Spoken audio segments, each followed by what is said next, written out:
Are you searching for a truly unique place to stay?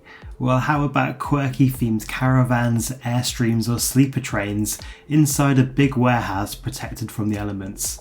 BaseCamp Bonn is a unique quirky hostel that offers private spaces to sleep in unique types of accommodation. And for us theme park fans, it's located just half an hour away from Phantasialand. So you can have sweet dreams of waking up near Taran. Coming up in this video, we'll take a tour of 3 of the available rooms, in quotation marks, and give you the lowdown on what it's like to stay at BaseCamp Bonn.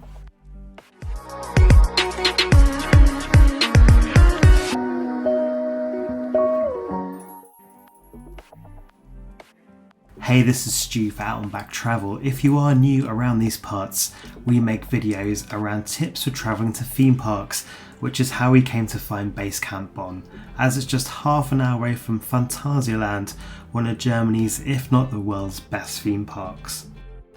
Look at it, it's so beautiful. So if you do find this video helpful in some way, please help me out on YouTube by dropping it a like, thank you.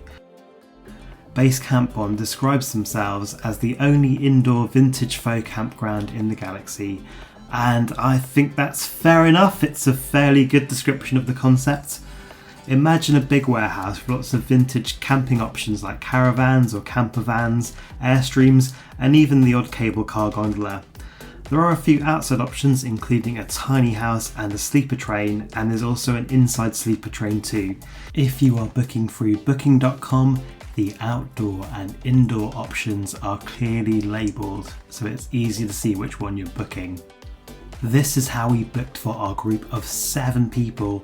We booked 2 standard caravans and 1 airstream, so there would be a surprise, almost roulette aspect to what we were allocated on check-in, and it made for a nice surprise, and it was all part of the adventure. If you book through the official website, you can choose which particular option you'd like to go for. Here we can see Big Ben, Drag Queen, the transporters, and even the cable car are available, so you can select completely what you wanted, but we like the element of surprise. Our first caravan is the Hunter's Hut, which features a large double bed and a little seating area. Outside each of the caravans, they have their own garden area with seating. We saw a lot of our fellow travellers reading in these areas, and there's a lot of library books to borrow and even board games.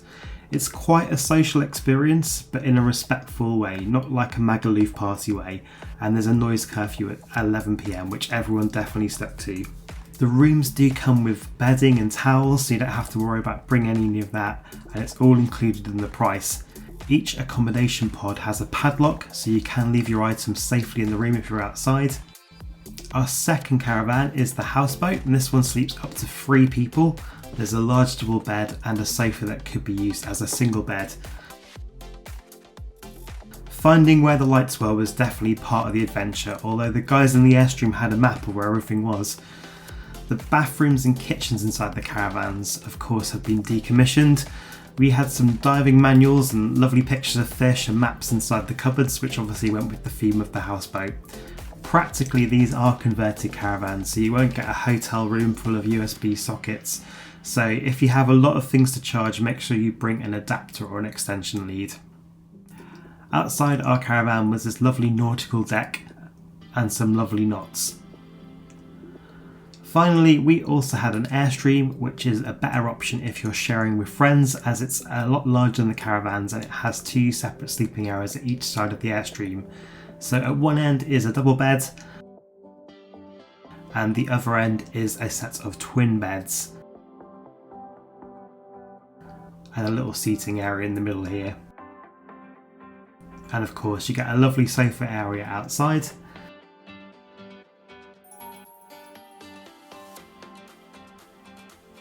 There is free Wi-Fi provided throughout the base camp, which is very handy indeed. And just to cover a few points you might be worried about, although they do call themselves a hostel, you will get your own sleeping area. There's no mixed dormitory style accommodation offer, it will just be you privately in whatever option you select. There are limited kitchen facilities. There's a fridge, a microwave and kettle, but no ovens if you do want to prepare or bring your own food. And they do have barbecues outside in the summer.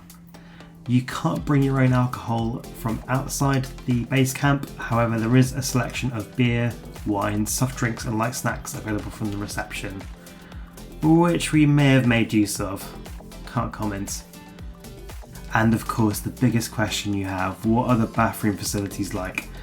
I filmed this very late and made sure no one was in here. I always feel so awkward filming bathrooms, but here we go, I want to give you the full experience. So the bathrooms are split by gender. You have a section with a toilet and basins, and then a second section with basins and showers. The reception does have toiletries available if you have forgotten to bring your own. Inside the shower cubicles there were handy beer crates to use as tables and a hook for clothes. The rainfall shower head was a 10 out of 10. It felt like a monsoon. It was a fantastic shower. Personally, I'm not one for communal facilities, but honestly it was absolutely fine. The whole thing was very clean and I felt very safe using it. Practically next time I maybe think about bringing flip-flops or Crocs just to make walking around a bit more practical.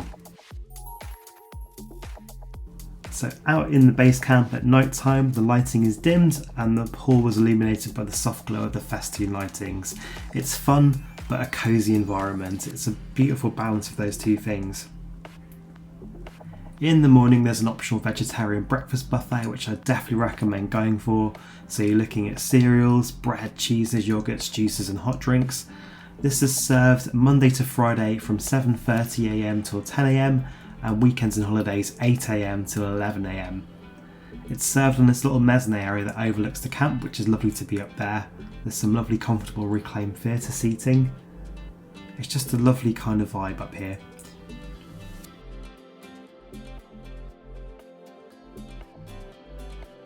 Outside the base camp there's free parking and there's even a charger for electric cars. They really have thought of everything.